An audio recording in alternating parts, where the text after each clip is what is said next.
Welcome to Distracted, the podcast with Angela Lockwood, the place where you will find practical brain-boosting strategies, expert insights, and real-life stories to help busy brains thrive in the age of distraction.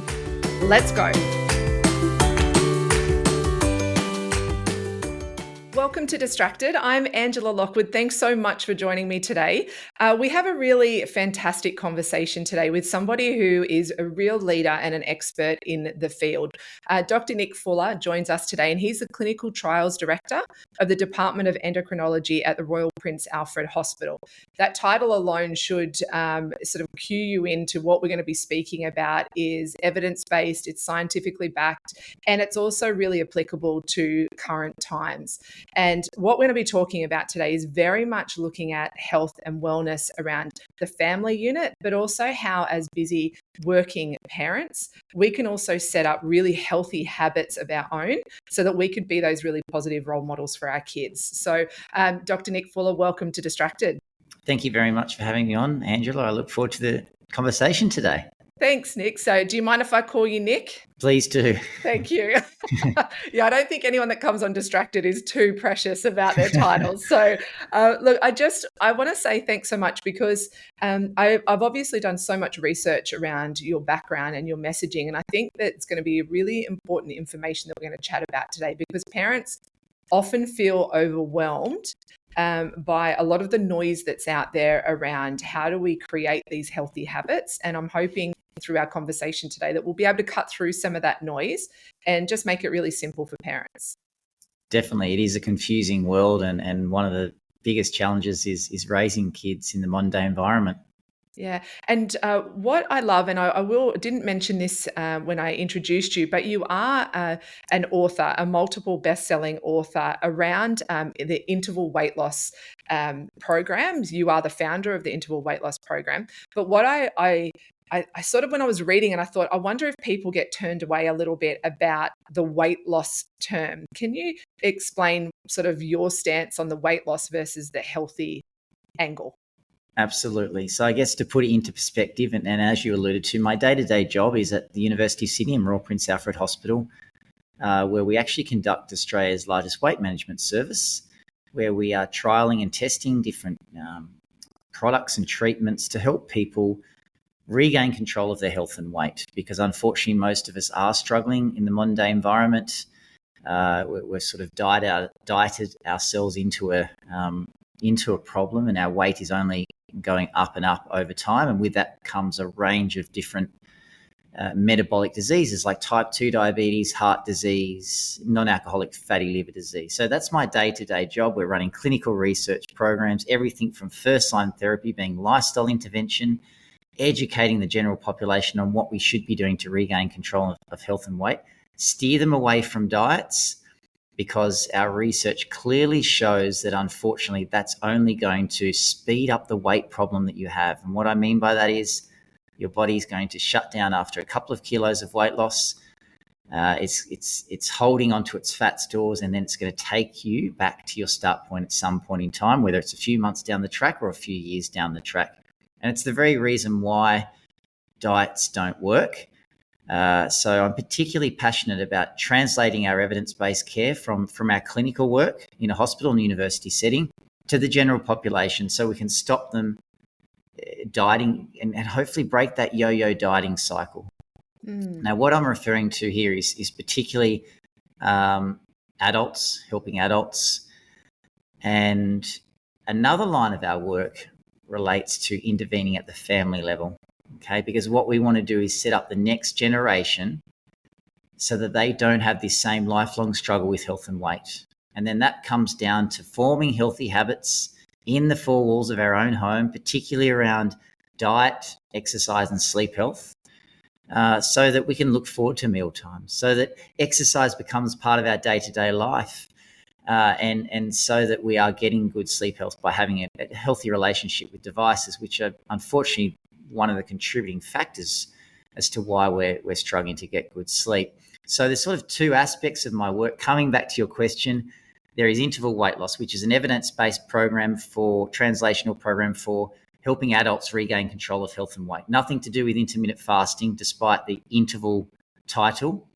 This is actually getting a person to lose weight in small increments every second month to prevent the body's usual response to weight loss, to prevent those physiological responses taking place, the metabolism lowering, the appetite hormones changing, the adrenal glands pumping out more cortisol, the thyroid gland being suppressed. We want to switch all of that off so we can actually get long-term results with our weight, because typically we can lose 5, 10, 20 kilos pretty easy, but then we stack that weight back on just as quick, because remember, our body's going into shutdown mode. It's protecting its fat stores, its set point. It doesn't know any better. And this is what we're up against in terms of our body's biology. The second part of my work comes down to intervening at the family level to ensure we form healthy habits from day one. Even if you've got older kids, reversing some of those negative, unhealthy behaviours and getting it right from here on in, so that, again, they don't then have that lifelong struggle. They don't get stuck in this yo-yo dieting cycle, because once you're in that cycle, it's very hard to break. Mm. Well, we're going to attack this and our conversation within those two streams if we can, because you've just so clearly made it very easy for us to have this conversation. But what I'd love to do first is start at the second point with our kids. Now, when I was younger, I was a top athlete. So as a teenager, I played hockey, field hockey my whole life. And I can remember I was playing in the New South Wales hockey team, and it was a trial. So I'd already been in it. It was a trial with 5 selectors. And I was never one of those, and I'm gonna use the word very loosely, skinny, quick little things. I was the fullback who was strong, that could last the whole game. And I can remember going through the trial process, and I was playing really well. I was so happy. I'd put so much effort into it. And it got to the selection process, and one of the selectors came up to me and said, "Hey, I just wanted to let you know, 4 of us said you are in. You are 100% in. One of them said you're too fat." And even me sharing this story with you, I can feel it. It's obviously the fact that I've still speak about it shows that that question, someone questioning the effort and how I looked and all that as a kid has had an impact on me throughout my whole life around my body image, and I'm very well aware of it. My question to you around that is, how do we find as adults the balance between educating our kids around what's healthy? I was an elite athlete. I was in that time, when we had the skin calipers, and, that was a determinant of how fit you were. Well, for someone like me that had a little bit more body fat, skin calipers was like stress me out. But what I can remember is how awful that experience was, and how much as a kid I was questioning myself. So back to the question around, how do we as adults find the balance between educating our kids around what is healthy, and keeping healthy weight and keeping all of our body in tune with giving them those body image issues? Yeah, this is a really important point you raise. And I guess the take-home message, with 2 points I want to raise here to answer your question, is that we need to focus on health, not weight. We need to take the conversation away from weight. Even with adults, we can be healthy at any size as long as we're following the principles of a healthy lifestyle. Eating balanced diet, eating big to small throughout the day, getting lots of exercise, and a good relationship with devices so we can, have good quality sleep. When it comes to our kids, this is particularly relevant. We need to be role modeling healthy behaviors. We do not need to be talking about weight or dieting in the family home, because unfortunately that is going to rub off on them, and they're getting stuck in this dieting or yo-yo dieting cycle at an earlier age. The dieting industry are hooking them in, and compounded with that is we as parents and adults have our own struggle with weight, and we're often talking about dieting and body weight. So all that's doing is creating unhealthy associations with food and weight. And the second point is that we all are different shapes and different sizes. We don't fall in this perfect continuum of a healthy body weight. So we need to throw out the BMI, and we need to look at health as a holistic picture. We need to be looking at waist circumference. We need to look at weight over time, okay? Because often you will have a child that might fall into, and I'm using inverted commas here, overweight or an obesity weight range, but it doesn't mean anything, because then if you get them continuing to follow healthy behaviors, they then grow into what is their optimum body weight throughout their life. Now, that's under the provision that, you are actually, offering nature's treats and they're not filling up on processed and fast foods as a regular daily occurrence. But we do need to shift away from weight, particularly when it comes to children, adolescents. It's a time of great importance. Basically their brain is growing and developing so much, and we are shaping their lifelong decisions when it comes to food. We need to get it right, and it starts with us as parents. So set the example by not talking about body weight and dieting in the family household, and make meal times fun and enjoyable by getting your children involved in food. I absolutely love this, Nick, because there's so many things that parents really beat themselves up about. And what we don't need to be doing is beating ourselves up in front of our kids either. Is about having that dialogue. And I'm very well aware around kids being really positive about my health. And what's really interesting, I think, is that dialogue that adults take through their lives from those early childhood experiences, and we sort of almost look for evidence, don't we, to support, that those comments or those experiences as kids. What I loved that you spoke about was the healthy habits. So for young kids, I guess one of the things, we'll get to the habits in a minute, but how in the world can they have a healthy dialogue about themselves when they are fronted with social media constantly? How do they have this image of health when there's so many images against health online? Yeah, and this is, technology is not going anywhere. No. We have to embrace it, but we need to educate our children that what they see online, pinched in waistlines, Photoshop, celebrities, are not real life. And we don't need to be, aspiring to look like these images we see online. So we've got to encourage them to follow people that make them happy and cheerful, and that they look up to in a positive framework when it comes to healthy habits. Anyone that's encouraging or promoting dieting and restriction around certain foods, or telling you to stay away from food groups, or certain foods make you fat, it's something we need to block out. We need to encourage our children to move away from, because a lot of that information is misinformation.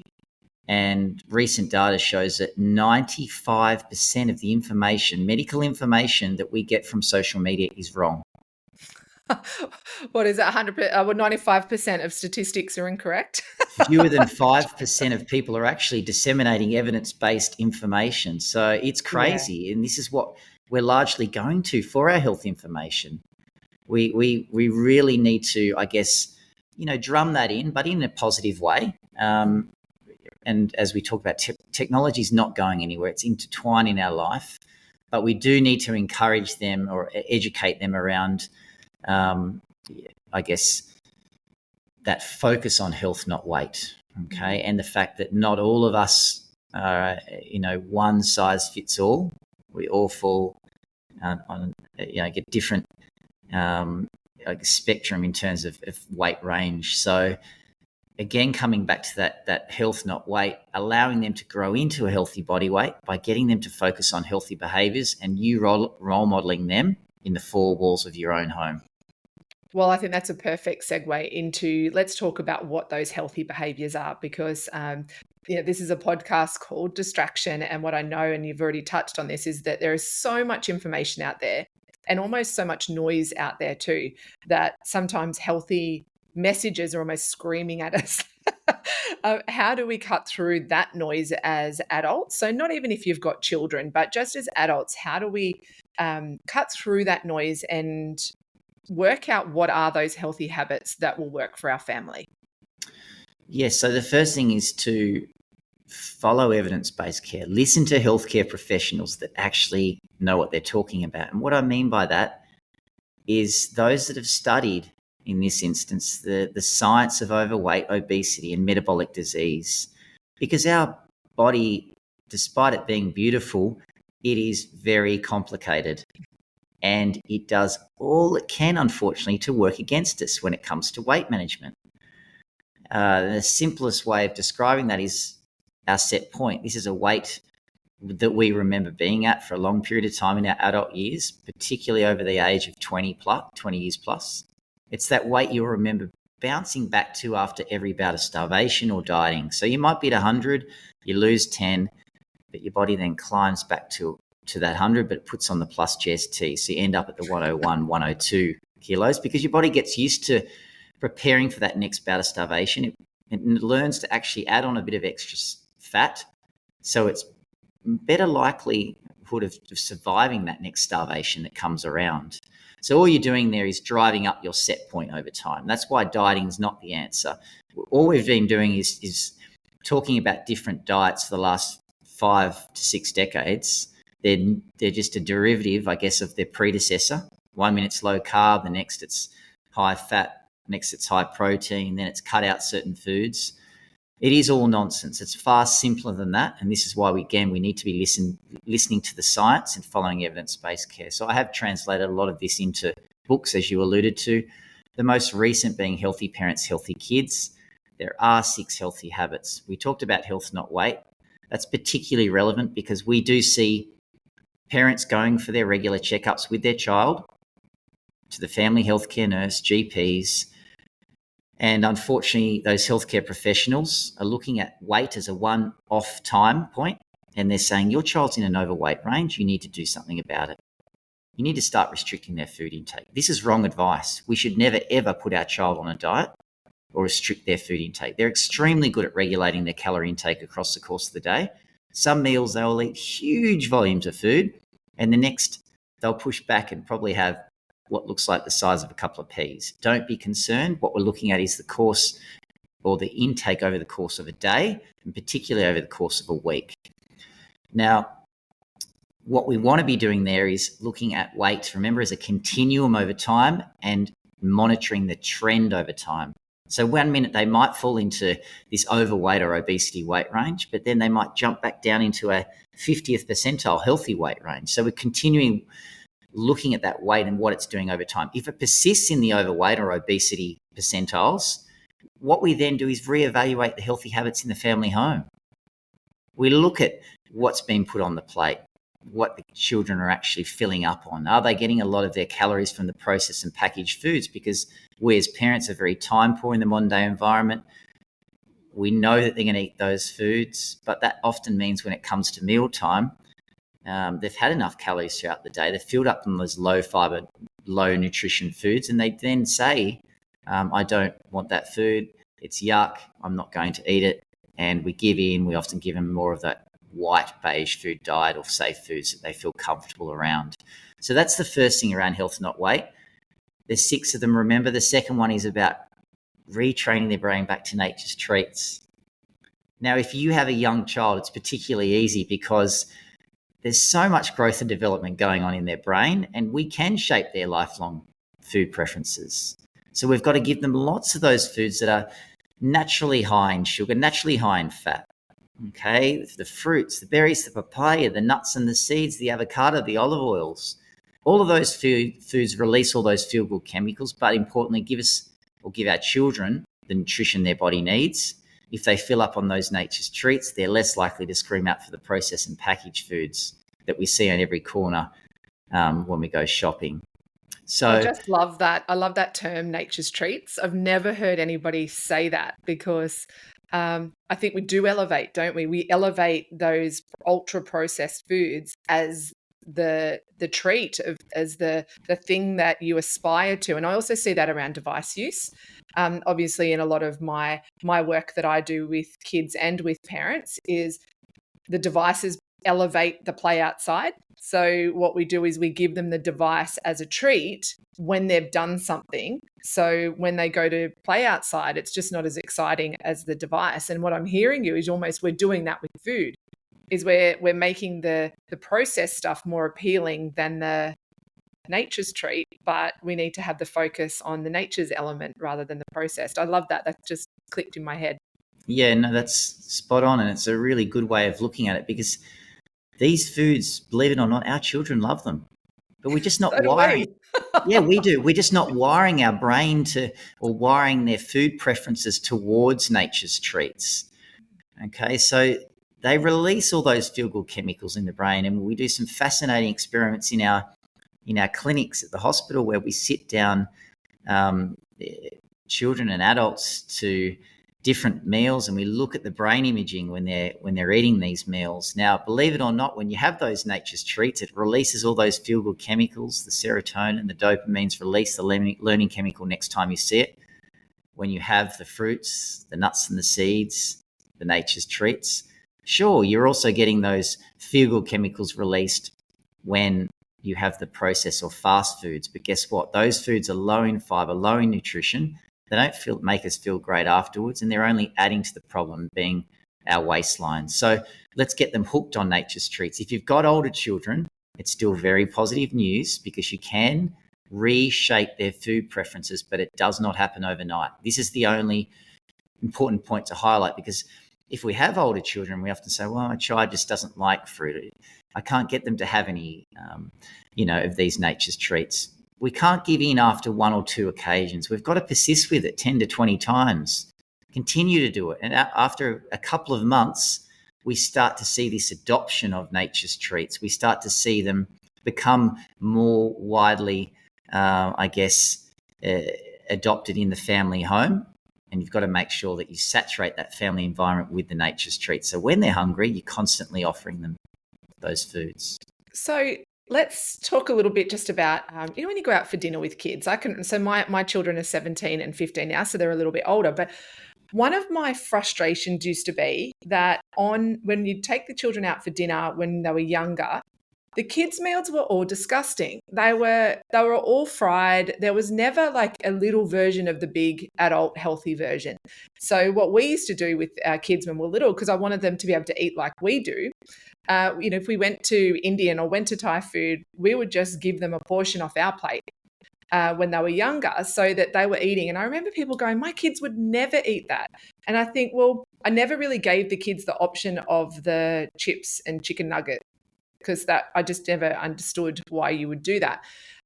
So obviously no judgment for parents because that's what we're being given. But is there also an element of making those conscious choices when we're out to go, well, just because it's labeled a kid's thing doesn't necessarily mean it's good for them? 100%.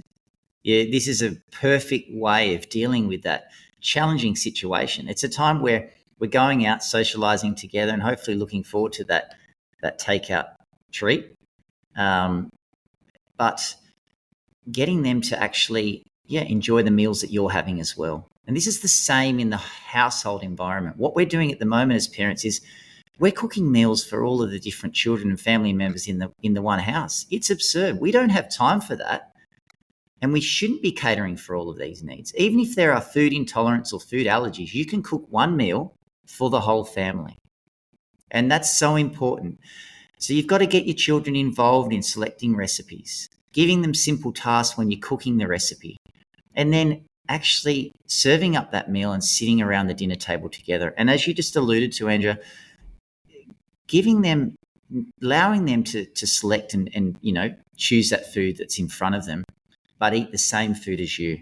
Mm-hmm. It's so important. If they see you eating that meal, over time, again, they begin to adopt and more likely to enjoy that food. But it just doesn't happen overnight, particularly if you've got older children and they've had a diet that's largely been made up of processed white beige foods, the nuggets, the fish fingers, the noodles, etc. So, we've got to wind back the clock. We've got to spend a little bit more time on what is the most important time of the day, being mealtime, and sit around the dinner table together. Because the other fascinating part of that research is that a meal around the dinner table will last 30 to 40 minutes. Obviously, it depends on the age of your children. If you've got young children, it's going to be a bit shorter, but a meal in front of the TV will last anywhere between 8 to 12 minutes. And often that's accompanied by unhealthy food choices as well. That's actually really fascinating. I think this is a question I get asked a lot from parents. So when I'm doing workshops, often one of the questions is, should we be eating around the dinner table? And what's really interesting, I find, is the fact that they ask that question means they know the answer. Definitely. It's very obvious. And I know that sitting around the dinner table, it's been one of those non-negotiables in my family for a very long time. And, ever since the kids were little, we always sat around the dinner table. And I see now as the kids are older and coming and going, it's almost become a sacred space for us now that even though, we've got kids working and we've got kids, here, there, and everywhere at training, when we do come together, it's almost like the chaos of the week just slows down. So it's often not just about the food for us, for our family, it's also about the presence and being there and having conversations that you would not have if you're watching TV. 100%. That communication element can't be, overestimated. It's so important, sitting around, allowing for the appetite signals to be sent from your stomach to your brain to actually tell you you're full as well. So it's about slowing down and actually watching our children, particularly if you've got young children. They eat incredibly slow. There's so much that we can learn from that because, again, in this modern day environment, it's all about rush, rush, rush, rush. And I get that, often one parent might be still at work while the other's rushing around picking up the kids. But there's still times throughout the week where you can sit down together at that dinner table. And it needs to be that uniting of the whole family. And breakfast is often a time when you can do it. But weekends is another time when you do have a bit more time. You can spend more time on food creation in the kitchen and particularly sitting around that dinner table together. And then coming back to your point about, I guess, fussy eating and how we've sort of allowed our children to become fussy eaters. Unfortunately, that has been the case. Our research does show that we are narrowing their diets over time because we're giving into their food demands. We're spending time in the kitchen cooking these delicious meals. They're pushing back on them due to a variety of reasons. One might be because they've been getting, a lot of calories from processed and packaged foods, low nutrition, low in fiber. Secondly, we're presenting foods in a way that, from an evolutionary point of view, they're probably going to push back on them. We learnt to seek out foods that are naturally sweet, naturally high in fat. We learnt to leave the bitter tasting vegetables in the environment because they're potentially toxic and harmful to our health. So you fast forward tens of thousands of years, the same, barriers are what we're up against. Okay. So this is why children will push back on a lot of those vegetables, particularly if you just leave them on the plate in their sort of, natural raw form. You've got to get them involved, cook family favorites like pies and curries and casseroles, get all of those flavors blending together, bring out all of the natural sugars from the vegetables, and they will embrace it. They will get down to those meals. They're not going to necessarily say yes the first time or the second time or the third time, but over time they will, especially if they see you eating that meal. Also, if they've contributed to the meal. And lastly, if you're not giving into their food demands, because often they'll say no, and then we get out the chicken nuggets, the noodles, the fish fingers, and we give them those safe white beige foods. They feel comfortable around those foods. If they know they're going to get those foods, they're always going to push back on that delicious, nutritious meal that you cooked. Now, as parents are listening, going, all well and good for you, Nick. This is your professional world. You are a father yourself, so you're speaking, through experience here. But what I love is through your book, Healthy Parents, Healthy Kids, you've also got a website that's feedingfussykids.com. And I think even that term, a lot of parents go, but my kids won't eat this, they won't eat that. They only eat white foods, or they might have a preference for things. So if you are listening to this as parents thinking, well, how in the world do I do this? Go to feedingfussykids.com and have a look at that. Or even, of course, buy yourself a copy of the book, Healthy Parents, Healthy Kids, because you've got recipes in there. And I love that because too often what we do is, particularly if you do a Google search, you've got somebody that's probably taken a recipe from someone else that doesn't, often know what they're talking about, or you've got to scroll through pages and pages and pages of recipes looking for something that you think might be healthy. And I guess this is a plug for you, Nick, because you know what you're talking about. It's science-based, it's evidence-backed. That Healthy Parents, Healthy Kids has those recipes in there. So if any parents are going, I have no idea where to start on this, great strategies, but where in the world, I would strongly recommend that's a good place to start. Now let's move just briefly. I knew I could talk to you forever. To adults. So, what I'd love to do is just what are some quick wins that parents, or even if you're not a parent, if there's two adults in the family, or if you're on your own, what are some quick wins that um, we can have that to create some of those healthier habits? How do we get started? Okay, so the first thing is that if you are struggling with your weight, trust me, I've been researching this for 2 decades. You're not going to win with diets and food restriction. You have to stop that. And this includes the new fads around keto and intermittent fasting. There's no question you'll get weight loss. We know that. All diets work, and they all produce varying amounts of weight loss. But when I follow you up and when we conduct randomized controlled trials, gold standard research, these people put the weight back on. So the intermittent fasting, the keto, all of these, I guess, current, crazes and fads around dieting are not producing any better results than their predecessors. And that is weight loss followed by weight regain. But remember, you don't just put the weight back on that you lost, you put on the plus GST because your body learns to prepare for the next bout of starvation. So the first thing I really need you to do is block out that noise. Stop following the social media sensations, the big name celebrities that are pushing diets onto their large followings. Often they don't have the credentials to back up what they're saying, and they don't know what they're talking about. Obesity is a science, and our body works in weird and wonderful ways, but unfortunately in this instance, it's working against us. It doesn't know any better. It needs to protect its set point, because when you go back tens of thousands of years, food was not available in every corner of every block. And when it wasn't available during times of deprivation, our body did learn to shut down. Okay, so that's what's happening in the modern day environment when we go and lose weight.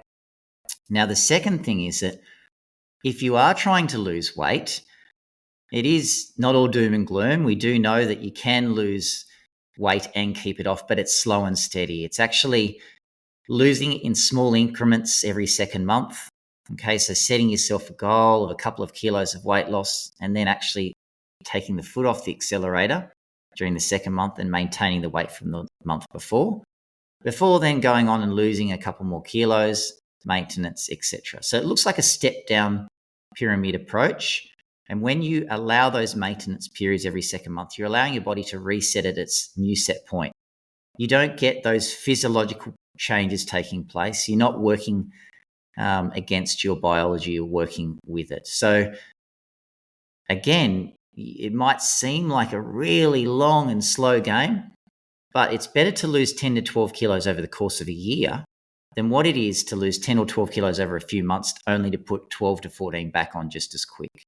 So we've got to, again, coming back to your question, refocus and reframe our outlook and focus on long term, not short term, and focus on something other than weight. So you need to set yourself a health goal. So if you're trying to set, I guess, new healthier habits in the family home, and remember there are those 6 key principles around diet, exercise, and sleep that everyone can start following. But you need to set a goal other than weight. And that might be to start feeling, energetic so you can see your kids grow up.